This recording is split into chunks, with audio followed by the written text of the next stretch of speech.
And see how it just unclicked? You just pull that down.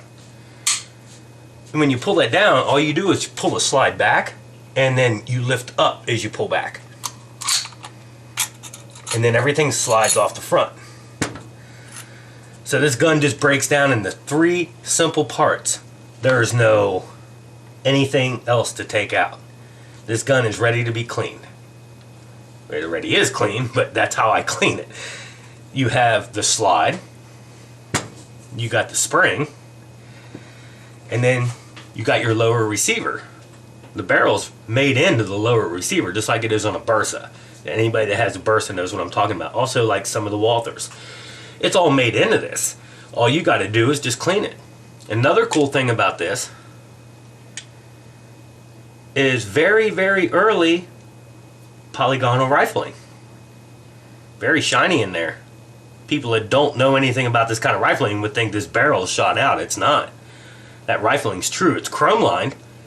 It's a chrome lined polygonal rifling. Very, very accurate stuff, and very, very before, I wouldn't say before its time, but before major manufacturers started producing a lot of weapons with this, like Glocks.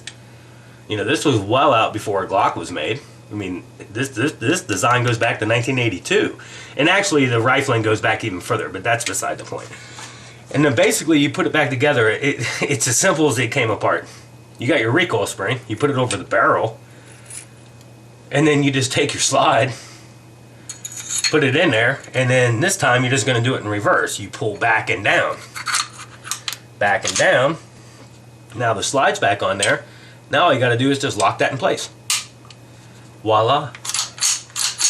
You're operational. It's that simple. And it's very easy to clean, especially with the rifling that's in there. Very easy. I mean, you swab this thing 2 or 3 times and it's pretty much done. You just wipe it off. And then, you know, clean out the powder. I mean, especially the rounds I'm using, these little crappy brown bears. They're kind of dirty. Clean it up. But the core bonds, you know, everything else shoots well, clean. External extractor. No big deal there. I mean, it's just like pretty much any other service pistol out there. One thing, the sights are kind of cheesy. I wouldn't say cheesy, but, you know, they're the typical. Almost reminds me of 1911 sights in the back. The front's a little different. The back's a 2-dot with the U-notch. And in the front, it's just basic ramped. And, you know, I don't know if it came this way. When I received the pistol, it came this way. It's got paint on the ramp. And it does have a notching for paint. So I don't know if it came that way from the factory or, you know, the police officer or military officer who carried this painted it. I don't know. And then you got a 2-dot in the back that's a little bit, you know, less bright than it is the front. But one thing you'll notice about this is the grooving, squared grooving on the top strap here. Where do you see that at? You see that in a lot of top-end, high competition pistols to break the glare up when you're shooting. You don't see this a lot in just a typical everyday gun.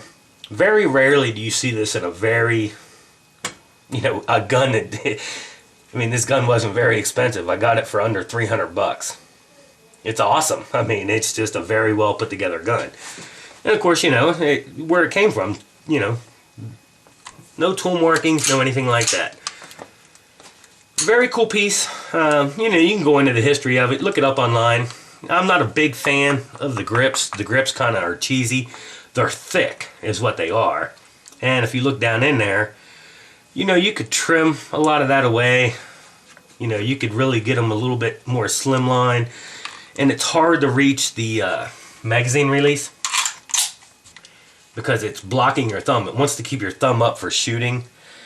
And you have to camp the pistol to really get to it. But what's cool about this gun is it's got the ambidextrous magazine release.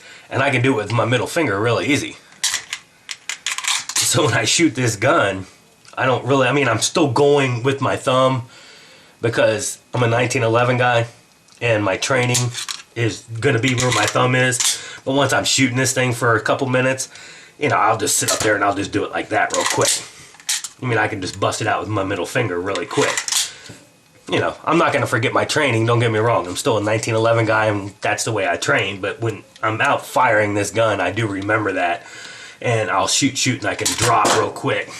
You know, slam another one up in there, drop, slam.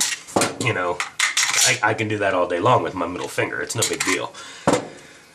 But, you know, when I'm with my 1911s, of course I'm going to drop with my thumb. Obviously, you have no other way to do it. But anyway, like I said, ambidextrous safeties. You can't beat that. Ambidextrous magazine releases. Like I said, not the best finish in the world. I think I got some other video of the holster. I'll bring it out. A lot of scratches, stuff like that. It's a surplus gun. Come on. So you're not getting a brand new Ed Brown look here. You're getting a military surplus gun. They can sit there and shoot 2-inch groupings all day long. This thing is that accurate. It is very accurate. It's a great pistol. If you guys have a chance, I got this, like I said, I don't know if I said it earlier, I got this from AIM Surplus. Year and a half, 2 years ago, something like that. They had them on sale. I think they still have them. I was just on their website earlier today because they had some Brownings on there and I missed them. So anyway, I was gonna get a Browning, a 9mm Browning.